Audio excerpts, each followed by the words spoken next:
สวัสดีบรรดาทุกคนที่เข้าบังไลฟ์สดของพวกเราเอเชียแฟรนไชส์บุรีรัมย์และกับผู้ที่อยู่ในหออยู่พร้อมขอสบายดีของกราบงามให้บรรดาทานเนาะผู้ที่ยกผู้งามเนาะผู้มีสู้มีแฟนหรือยังไม่ทันดีก็ตามเนาะใครมีสู้มีแฟนดังความปรารถนาอยากได้ผู้ใดละจิ๊กเอาเด้อจักเอาเด้อวันนี้ขอต้อนรับเข้าสู่รายการ HM Academy HM Franchise การเปิดตัวระบบของพวกเราเนาะซึ่งจะมีหลายๆอย่างจะมานำเสนอกับพวกท่านเนาะ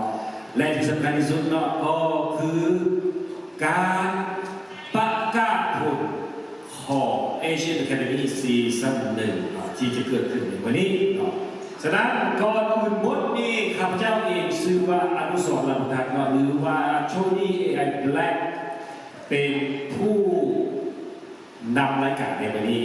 ซึ่งว่าในฐานะผู้ที่เป็นซูเปอร์ซีอีโอในที่นี้เนาะอาจจะมาอธิบายหลายอย่างให้บรรดาท่านได้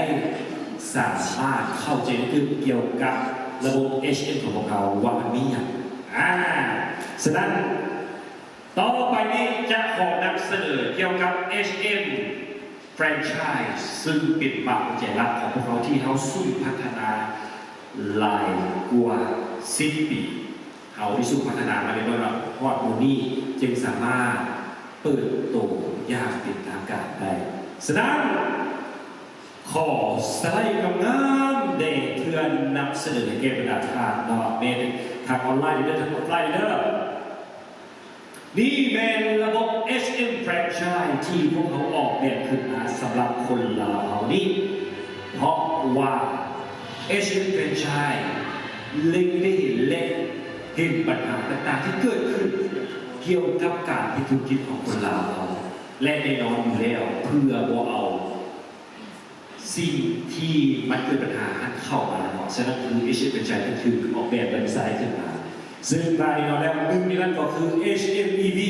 ที่พวกเขาได้ไปซ้อหาได้ลงทุนก็คือเนี่ยการนำเข้าผลิตภัณฑ์ทันสมัยหนึ่งในนั้นก็คือรถไฟฟ้านั่นเองซึ่งว่ารถไฟฟ้านี่บอกว่าจะเป็นสินค้าที่พวกเขาขายจัดจำหน่ายและบริการยังเป็นสิ่งอันดับสุดท้ายหรือว่าสิ่งที่ผู้เข้า HM Franchise พวกเขาว่าจะเป็นลูกค้าว่าจะเป็นนักแสดงว่าจะเป็นสมาชิกหรือใครก็ตามที่เข้ามาใน HM เข้ามาในครอบครัวของพวกเขาจะได้เป็นรางวัลอันสุดยอดของพวกเขาครับจะเขาจะแตกเขาจะแช่ไข่ครับ และสิ่งต่อมาก็คือเป็นมากกว่าใจรักที่เขาสู้พัฒนาและเขาอ่านพวกเธอนั่นก็คือ HM Banking HM Banking นี่นั่นเป็นธุรกิจสำหรับผู้ขายที่บ้านคอนเซ็ปต์ง่ายๆเนาะถึงจะนอนรับก็ได้เงินเนาะถึงจะไปตามให้ก็ได้เงินปะไม่ให้แหลกซื้อปะไปจะได้ยินทันทีและมีคอนเซ็ปต์เอาอีกเรื่องเนาะที่ซีโอเพิ่งจะประกาศเราคืออย่างเป็นคนกลางเรามานอนทอดขันแดกกายยังได้เงินคนซื้อสะดวกคนขายสบายขายดีสุดที่สุดซึ่งว่าเงินจะเข้ากระเป๋าทางยังเงินโมเลยปอต้องหัวปอต้องกังวลมีแค่มีสถานที่ตื่นเครื่องให้มันได้ดอกซอกทำได้ดีทางจะได้รายได้แบบที่ว่านอนฝันมาได้เลยมันเป็นสั้นได้ฉะนั้นคืออย่างคอนเซ็ปต์นี้จะมาอธิบายคือจากซีอีโอของเขาที่เขากำลังปั้นมั่นในรถเส้นละลายปีเตอร์ซึ่งเขาจะกล้าเอามันเป็นระบบแฟรนไชส์นั่นต่อมาแน่นอนอยู่แล้วซึ่งระบบตัวนี้เป็นบางหัวใจสำคัญในระบบธุรกิจที่เป็นออนไลน์และออฟไลน์นั่นก็คือ HM Affiliate เนาะซึ่งแบบเป็นระบบอีคอมเมิร์ซของเราซึ่งแบบให้พวกค้าเนาะที่โมบิทันทอนยังจะกีบเลยโมบิทันทอนจะกีบแต่ทำผลิตภัณฑ์บอกหรือไม่มีผลิตภัณฑ์ก็อยากจะมาขายออนไลน์ขายออฟไลน์ก็ได้ขายออนไลน์คือขายแบบนี้หนาห้างก็ได้ฉะนั้นอย่างเช่นทางก็จะเป็นต้องลงทุนต้องเฮียเลยจะรีวิวสินค้านำเสนอสินค้าแนะนำให้มุคู่สินค้านั้นทานไซดีบอกทานไซดีทานบอกต่อรถเมื่อทานบอกต่อมีคนเชื่อมีคนซื้อท่านก็จะได้ค่าตอบแทนทางโลกซึ่งว่าคุณภาพของสินค้าเป็นคุณภาพประกันให้ฉะนั้นซึ่งอย่าง ฉะนั้นหลายคนที่คิดว่าอ้าวถ้าว่าฉันเขาคิดยังไงเขามีวิดีโอเขามีการแนะนำมีการสอนให้ทุกท่านทุกวันจะให้ยังไงใช้เวลาบางใช้เวลาละที่เป็นแบบไหนทานมักสไตล์เลยทานเห็ดเองแต่วันนี้มันต้องขึ้นทานนะทานมักหรือโมมักทานจะเห็ดหรือโมเห็ดคือว่าจะเป็นลงทุนมีความสามารถเห็นได้อันนั้นเป็นเรื่องทางเรื่องแต่เขาต้องเสนอระบบให้ทานซึ่งไม่ทานแล้วเพียงแต่สมัครเข้ามาก็สามารถเป็นสมาชิกของเขาได้แน่นอนอยู่แล้วอันนี้บอแมนเพียงแต่บอแมนเพียงแต่ปิดระบบที่สามารถให้ทานมีรายรับได้โบเป็นได้แค่ขาย1 ชิ้น 2 ชิ้นแต่ทานที่เป็นจริงเป็นจังทานมีความสามารถแท้รายได้ทานพุ่งอยากตัดคำนวณของเขาพุ่งกระสุนขึ้นเลยก็ได้หลัก10 ล้าน3 ล้านหรืออาจจะถึงนั้นและเขาจะนำเสนอทานเก่งเป็นเจ้าของแบรนด์เป็นเจ้าของธุรกิจเองเลยสมมติจะคงมูลค่าก็เห็นความสำคัญ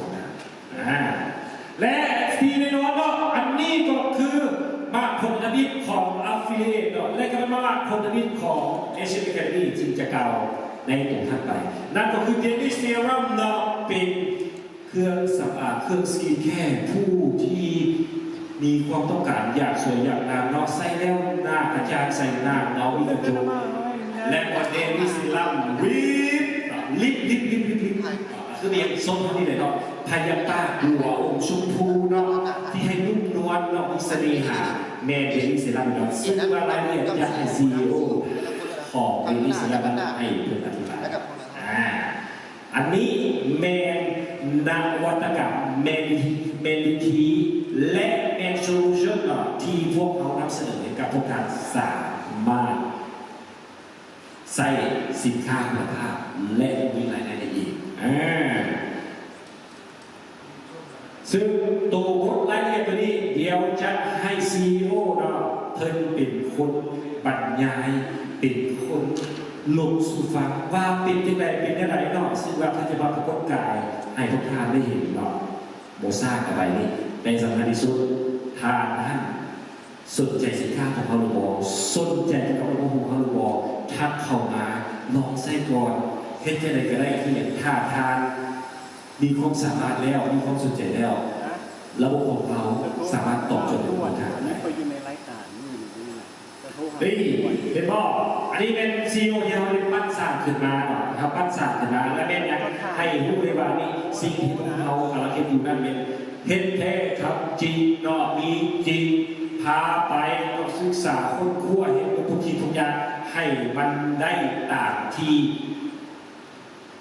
เจ้าสามารถมั่นใจได้ใช้สินค้าได้แต่ในน้อยแล้วเดลิเซรั่มเป็นอันหนึ่งเนาะซึ่งว่าสินค้าอื่นก็สามารถเป็นหนึ่งในผลิตภัณฑ์หนึ่งในเครือข่ายของพวกเราได้เนาะ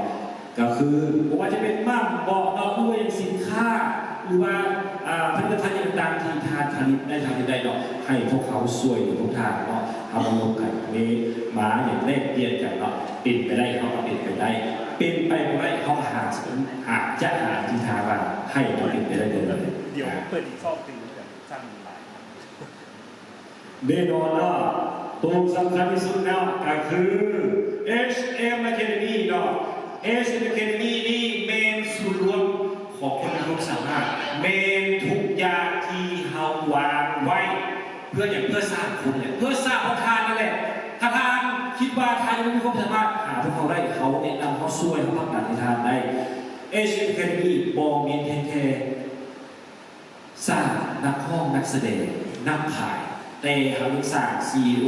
สร้างเจ้าของธุรกิจได้เขาแนะนำเนาะเพราะว่าเขามีฐานข้อมูลเขามีแรงทุนมาเขาแรงสินค้าเห็นอะไรก็ได้เขาแนะนำเขาซื้อกันได้เพียงแต่ว่าสิ่งที่พวกเขาจะลงกันนั้นมัน